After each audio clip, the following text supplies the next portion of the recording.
ಮನೆ ತಡ್ಕೊಳ್ಳುತ್ತಾ ಅನ್ನೋದ್ರ ಬಗ್ಗೆ ಮೊದಲು ನೀವು ಪರೀಕ್ಷೆ ಮಾಡಿಸಿ ಆಮೇಲೆ ನೀವು ಮನೆ ಕಟ್ಟಿದರೆ ಒಳ್ಳೆಯದು. ಕಾಣ್ತಾ ಇದೆಯಲ್ವ? ಸೊ ಮನೆಗಳ ಮೇಲೆ ಇವಾಗಲೂ ಅಂಟೇನಾಗಳನ್ನು ಹಾಕಿರ್ತಾರೆ ಜಪಾನಲ್ಲಿ. ಟಿ ವಿ ನೋಡ್ಬೋದು. ಆಮೇಲೆ ಡಿಸಾಸ್ಟರ್ ಆದಾಗ ಏನಾದರೂ ಪ್ರಕೃತಿ ಈ ಅಂಟೆನಾಗಳನ್ನು ಕಂಡಿಡುತ್ತೆ ಜಪಾನಿಯರು. ಇದು ಬಸ್ ಸ್ಟಾಪ್ ಹತ್ರ ಐತೆ, ಇದು ಕಾಣ್ಬೋದು ನೋಡ್ರಿ ಇಲ್ಲೊಂದು. ನಮಸ್ಕಾರ, ಎಲ್ಲರೂ ಹೇಗಿದ್ದೀರಾ? ಜಪಾನಲ್ಲಿ ಇವತ್ತು ಮಳೆ ಬರ್ತಾ ಇದೆ. ಮತ್ತು ಹಾಗೆ ಇನ್ನೊಂದು ಜಪಾನಿನ ವಿಶೇಷತೆಯನ್ನು ನಾನು ನಿಮಗೆ ತೋರಿಸ್ತೇನೆ. ಅದೇನಪ್ಪ ಅಂತಂದರೆ ಇಲ್ಲಿ ನೋಡಿ, ಇಲ್ಲಿ ಕಾಣ್ತಾ ಇದೆಯಲ್ವ? ಸೊ ಮನೆಗಳ ಮೇಲೆ ಇವಾಗಲೂ ಅಂಟೇನಾಗಳನ್ನು ಹಾಕಿರ್ತಾರೆ ಜಪಾನಲ್ಲಿ.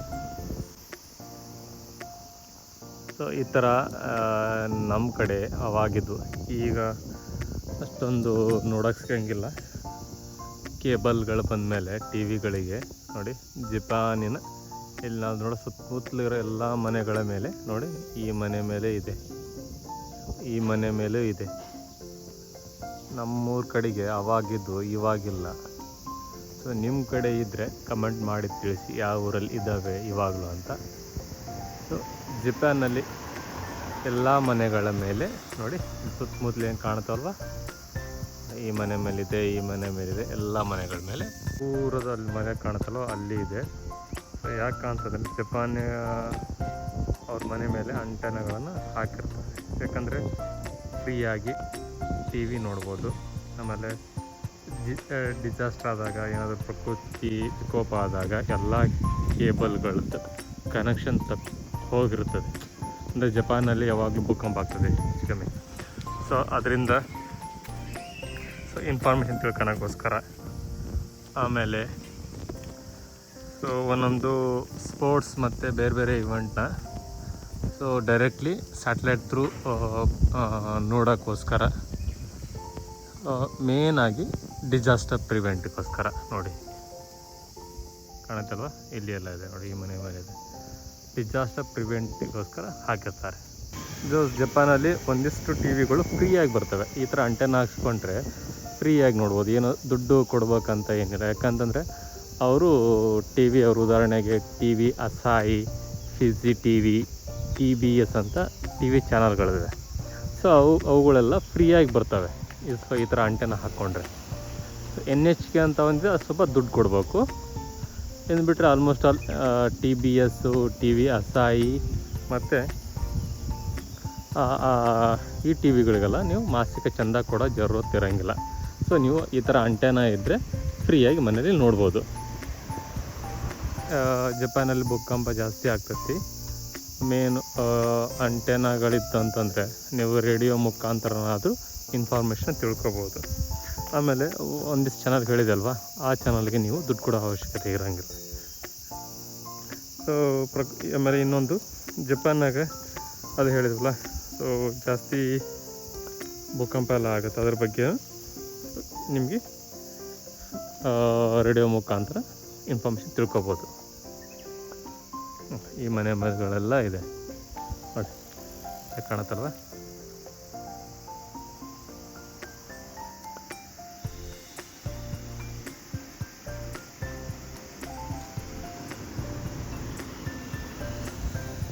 ಆಮೇಲೆ ಇನ್ನೊಂದು ಏನಂತಂದರೆ, ಈ ಅಂಟೆನಾಗಳನ್ನು ಕಂಡಿಡುತ್ತೆ ಜಪಾನಿಯರು. ಸೊ ಸಿತಾರೋ ಉಡಾಸಾನ್ ಅಂತ ಅವರು ಈ ಅಂಟೆನಾಗಳನ್ನು ಅವ್ರು ಕಂಡಿಡಿದ್ರು. ಎಲ್ಲ ಕಡೆ ಅಂಟೆನಾಗಳದ ಜಪಾನಲ್ಲಿ. ಸೊ ಇದೊಂದು ಜಪಾನಲ್ಲಿ ಇದೊಂದು ನಂಬಿಕೆಸ್ಥ ಮತ್ತು ಅಷ್ಟೊಂದು ಸಾಂಪ್ರದಾಯಿಕವಾಗಿ ಎಲ್ಲರೂ ಅಂಟೆನಾಗಳನ್ನು ಯೂಸ್ ಮಾಡ್ತಾರೆ. ಸೊ ಇಲ್ಲಿ ನೋಡಿ, ಈ ಮನೆಗಳ ಮೇಲೇನೂ ಅಂಟೆನಾಗಳಿದೆ ನೋಡಿ. ಸೊ ಜಪಾನಲ್ಲಿ ಇದೊಂದು ಸಂಪ್ರದಾಯ, ಎಲ್ಲ ಮನೆಗಳ ಮೇಲೆ ಅಂಟೆನಾಗಳಿದ್ದೇ ಇರ್ತದೆ ನೋಡಿದೆ.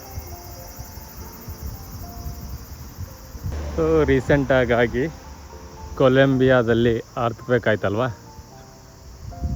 ಸೊ ಇವ್ರು ಜಪಾನ್ದವರು ಆಲ್ರೆಡಿ ಪ್ರಿಪೇರ್ಡ್ ಆಗಿದ್ದಾರೆ ಅರ್ಥಕ್ವೇಕ್. ಇವರಿಗೆ ಕಾಮನ್. ಸೊ ಜಪಾನಲ್ಲಿ ಅರ್ಥಕ್ವೇಕ್. ಸೊ ಅರ್ತ್ಕ್ವೇಕ್ ಆಗಿ ಏನಾದರೂ ಕೇಬಲ್ಸ್ ಎಲ್ಲ ಕಟ್ಟಾತ ಅಂತಂದರೆ ಸೊ ನೋಡಿ ಅವ್ರ ಮನೆ ಮೇಲಿರೋ ಆಂಟೆನಾದಿಂದ ಇನ್ಫಾರ್ಮೇಷನ್ ತಿಳ್ಕೊಬೋದು, ತೊಂದರೆ ಇಲ್ಲ. ಸೊ ಇವ್ರು ಆಲ್ರೆಡಿ ಪ್ರಿಪೇರ್ಡ್ ಆಗಿದ್ದಾರೆ. ಬಟ್ ಅದೇ ರೀತಿ ರೀಸೆಂಟಾಗಿ ಕೊಲಂಬಿಯಾದಲ್ಲಿ ಭೂಕಂಪ ಆಯಿತು. ಸೊ 7.4 ಏನೋ ಅಷ್ಟು ರಿಕ್ಟರ್ ಅಷ್ಟು ಮ್ಯಾಗ್ನಿಟ್ಯೂಡಲ್ಲಿ ಆಯಿತು. ಸೊ ಜಪಾನಲ್ಲಿ ಅಷ್ಟೇ ಆದರೂ ಸೊ ಜಪಾನ್ ತಡ್ಕೊಳ್ಳುತ್ತೆ. ಜಪಾನಲ್ಲಿ 9 ಆದರೂ ಏನೂ ಅಷ್ಟೊಂದು ತೊಂದರೆ ಆಗಲ್ಲ ಅಂತ ಓದಿದ್ದೀನಿ. ಸೊ ಅದೇ ರೀತಿ ನಮ್ಮೂರ ಕಡೆಗೆ ಆದರೆ ನಾವು ತಡ್ಕೊತೀವ. ಆ ಸ್ಟ್ಯಾಂಡರ್ಡಿಗೆ ಮನೆಗಳು ಕಟ್ಟಿದ್ದಾರೆ ಜಪಾನಲ್ಲಿ.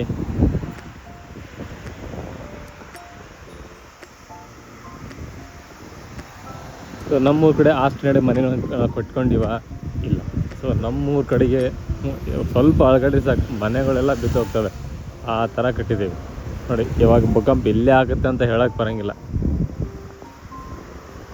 ಸೊ ನೆಕ್ಸ್ಟ್ ಯಾರಾದರೂ ಮನೆ ಕಟ್ಟೋರಾದರೆ ಭೂಕಂಪದ ಸ್ಟ್ಯಾಂಡರ್ಡ್ಸ್ಗೆ ಎಷ್ಟು ಮ್ಯಾಗ್ನಿಟ್ಯೂಡ್ ಆದರೆ ನಮ್ಮ ಮನೆ ಏನು ಆಗಂಗಿಲ್ಲ, ಆ ಇದಕ್ಕೆ ತಡ್ಕೊಳ್ಳೋವಂಥ ಮನೆಗಳನ್ನು ಕಟ್ಟಿ ಜಸ್ಟ್ ಹಿಂಗೆ ಮನೆ ಕಟ್ಟಿರ್ತಾರ. ನೆಕ್ಸ್ಟ್ ಯಾವಾಗ ಭೂಕಂಪ ಆಗೋದು ಗೊತ್ತಲ್ಲ, ಆಯ್ತು ಅಂದರೆ ಬಿದ್ದು ಬಿಡ್ತವೆ ಹಂಗೆ. ಸೊ ಎಷ್ಟೋ ಮನೆ ಕಟ್ಸೋದು ಎಷ್ಟೋ ಜನಗಳ ಕನಸು, ಅದನ್ನು ನೋಡ್ಕೊಳ್ಳಿ. ಜಪಾನ್ದವರು ಆಲ್ರೆಡಿ ಪ್ರಿಪೇರ್ಡ್ ಆಗಿದ್ದಾರೆ. ಸೊ ಪ್ರಿಪೇರ್ಡ್ ಆಗಿದ್ದಾರೆ, ಮನೆಗಳು ಆ ರೀತಿ ಕಟ್ತಿದ್ದಾರೆ. ಸೊ ಇನ್ನೊಂದು ವಿಚಾರ, ಜಪಾನ್ನಲ್ಲಿ ಕಾಯಿನ್ ಬೂತ್ಗಳಿವೆ. ಎಲ್ಲ ಬಸ್ ಸ್ಟೇಷನ್ ಮತ್ತು ರೈಲ್ವೆ ಸ್ಟೇಷನ್ಗಳಲ್ಲಿ ಕಾಯಿನ್ ಬೂತ್ಗಳನ್ನು ಇಟ್ಟಿರ್ತಾರೆ. ಉದಾಹರಣೆಗೆ ನಾನು ನಮ್ಮ ಮನೆ ಹತ್ತಿರ ಇರುವ ಈ ಕಾಯಿನ್ ಬೂತ್ ತೋರಿಸಿ ನೋಡಿ. ಇದು ಬಸ್ ಸ್ಟಾಪ್ ಹತ್ರ ಐತಿ, ಇದು ಕಾಯಿನ್ ಬೂತ್ ನೋಡಿರಿ ಇಲ್ಲೊಂದು. ಸೊ ನಾವು ಇಲ್ಲಿಂದ ಫೋನ್ ಮಾಡ್ಬೋದು ಎಮರ್ಜೆನ್ಸಿ. ಸೊ ಇದನ್ನ ಓಪನ್ ಮಾಡೋಕು ಎಮರ್ಜೆನ್ಸಿ ನಾವು ಯಾರಿಗಾದ್ರೂ ಫೋನ್ ಮಾಡೋಂಗಿದ್ರೆ ಫೋನ್ ಮಾಡ್ಬೋದು. ಸೊ ಯಾವಾಗಲೂ ರೆಡಿ ಇರುತ್ತೆ ನೋಡಿ.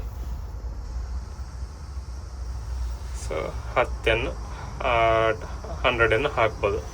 ಸೊ ಇಲ್ಲಿ ಎಮರ್ಜೆನ್ಸಿ ಯಾರಿಗಾದ್ರೂ ಕಾಲ್ ಮಾಡ್ಬೇಕಂದ್ರೆ ನೋಡಿ, ಪೊಲೀಸಿಗೆ ಕಾಲ್ ಮಾಡ್ಬೋದು, ಫೈರ್ ಆ್ಯಂಬುಲೆನ್ಸಿಗೆ ಕಾಲ್ ಮಾಡ್ಬೋದು, ಏನಾದರೂ ಆಕ್ಸಿಡೆಂಟಿಗೆ ನೋಡಿ ಡಿಸಾಸ್ಟರ್ ಎಮರ್ಜೆನ್ಸಿ ಕಾಲ್ ಮಾಡ್ಬೋದು. ಇನ್ಫಾರ್ಮೇಷನ್ ಎಲ್ಲ ಕೊಟ್ಟಿರ್ತಾರೆ ನೋಡಿ. ಸೊ ಇವರು ಆಲ್ರೆಡಿ ರೆಡಿಯಾಗಿದ್ದಾರೆ.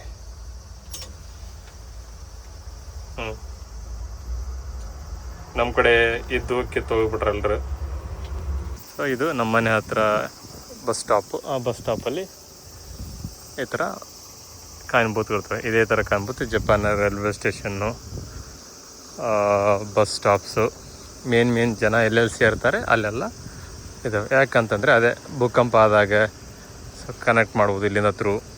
ನಿಮ್ಮ ಫೋನ್ ಸಿಗ್ನಲ್ ಏನಾದರೂ ಹೋಯ್ತು ಅಂತಂದರೆ ಇನ್ ಕೇಸ್ ಯಾರಿಗಾದರೂ ಬೇಕಾದ್ರೆ ನಾವು ಫೋನ್ ಮಾಡ್ಬೋದು, ತೊಂದರೆ ಇಲ್ಲ. ಇದರಿಂದ 100 ಹಾಕಿ.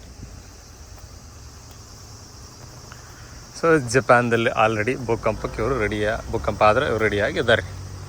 ಸೊ ಇದೇ ರೀತಿ ನಮ್ಮ ಕಡೆ ಭೂಕಂಪ ಆದರೆ ನಾವು ರೆಡಿ ಇದ್ದೀವಾ ಅನ್ನೋದು ದೊಡ್ಡ ಪ್ರಶ್ನೆ. ಸೊ ನಾವು ನೆಕ್ಸ್ಟ್ ಬರೋವರು, ನೆಕ್ಸ್ಟ್ ಮನೆ ಕಟ್ಟೋವರು, ಸೊ ಭೂಕಂಪ ಆಗುತ್ತೆ, ಸೊ ಎಷ್ಟು ಮ್ಯಾಗ್ನಿಟ್ಯೂಡ್ ಆದರೆ ನಮ್ಮ ಅಂತ ಹೇಳ್ತಾ, ಸೊ ಈ ವಿಡಿಯೋ ನಿಮಗೆ ಹೇಗೆ ಅನಿಸೋ ನನ್ನ ಕಮೆಂಟ್ ಮಾಡಿ ತಿಳಿಸಿ. ಮುಂದಿನ ವಿಡಿಯೋದಲ್ಲಿ ಮತ್ತೆ ಸಿಗ್ತೀನಿ. ಅಲ್ಲಿವರೆಗೂ ಬಾಯ್ ಬಾಯ್, ಥ್ಯಾಂಕ್ ಯು. ಜೈ ಹಿಂದ್, ಜೈ ಕರ್ನಾಟಕ ಮಾತೆ.